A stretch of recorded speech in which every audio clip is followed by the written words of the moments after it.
Today we have a backstage pass with Miss Saigon, the national tour opening right here in PPAC. This is Emily and this is Anthony. Just tell me now, am I gonna bawl like a baby? If we do our jobs right, yes. Do I need to wear waterproof mascara when I see the show? You know, it's Maybe. Not a bad idea. I mean, Yeah. I do. Because I'm an ugly crier. So I'm joined by the very talented Red, who plays the engineer. Hello, hello. We're very excited to hit the road and get it going. Do you like being on the road? I do. You get to see a lot of different places, meet a lot of people, eat a lot of different food. I heard that you have been hitting up all the places in Rhode Island.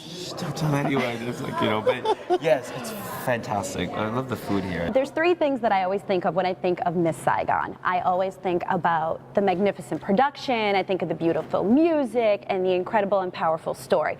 What really has an impact on either of you?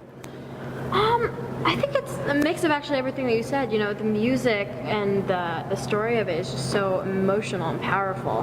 And the score that goes along with it to tell that story is just so... It's so intense and so dramatic, and you know, it really gets the story across, the point across. I think that the text, if you really listen to every word that everybody's saying, and especially with this production, because it's a new production, with this revival, I feel like, and we've changed a lot of the text and the words here or there, I feel like you can really follow the story, and then once it marries with the luscious score, it all kind of just whips you up into this world that you're entranced by. So hasn't been here in 15 years. That's right. Yeah. So what do you think? What do you want to tell the people of Providence? Why should they go out and see Miss Saigon? Because, well, for one, this music is some of the best music, I believe, that has ever been. It's beautiful. It's beautiful. And I don't think there's a show that is this epic, but also still very truthful and very honest. It's really a human story, right? In such a grand setting. So I mean, they're gonna expect spectacle, but also a lot of heart. Are you nervous? It's opening night tonight. What's going through your head? No, I'm excited. I mean, we've been working on it for the past month. So it's one. We're all excited to actually do it in front of people and and see how they react and see what works and what doesn't, and then, it's a very exciting time. I mean, we got a live audience for the first time tonight, which is a lot, but so exciting at the same time to get the feedback. And We've been singing to 3,000 empty seats for 2 weeks, so we're yeah. You're ready for an audience. Nice to see How do you think they're going to react?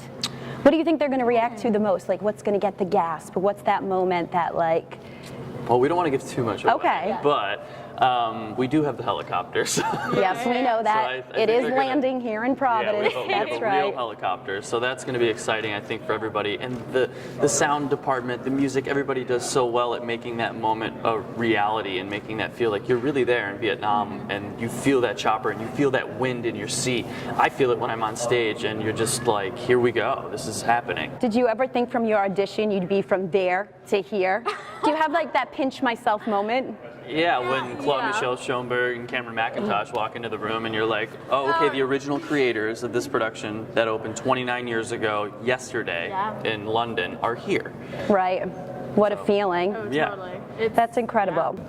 Do you have any rituals before you go on stage? And I'm not just talking a vocal warm-up. Right. I'm talking something personal, something fun that you can let us in on. Well, for one, I've got a playlist of, What's on your engineer list? Because we are from a radio There's station. a lot. Oh, really? There's Yes. a lot of Queen. Okay. There's a lot of Queen, and there's a lot of AC/DC, because I think that's the kind of things that he sees, and a lot of James Brown, because the engineer is very So slick. that's your hype music. Yes, and it also kind of. Do you need a gets hype me girl? into- I can be your Yeah, hype come on, girl. yeah. Okay, why not? I'm going to be Red's hype girl. Can we play a little game? Sure. Can we play a round of who's more likely? So between you and your other two stars, we're talking about the roles of Kim and Chris, so Emily and Anthony. So is it between as the me three of you, or as Red, as Red? Emily, and Anthony, I want to know, who is more rather to forget their lines on stage? Me. Only because Why? I've got a million props to go. I do a really good job about I've always got some magic coming out of everything. So when things kind of go wrong, it's but I do very well. I do very good to cover it up. Who's more likely to post on social media? Oh, I would say Emily. Oh no, actually, Festa. Festa likes a selfie. So Anthony. Anthony likes a selfie. Yeah. Who is most likely to first respond in a group chat? Oh, Emily. I think Emily's always on her phone, just like. That's the girls. That's what we do. Who is the first to break character on stage? Emily. Yeah. Who's most likely to get homesick? Me. Oh, I'm like from the other side of the world. Yeah, I'm from Manila, so. You miss your family. I do miss my family. Will they my come here and friends. see the show? They will, of course. Awesome. Yeah. You have been a delight. It's thank Red. He is starring in Miss Saigon. The national tour is opening right here in Providence. You can see it now through September 30th.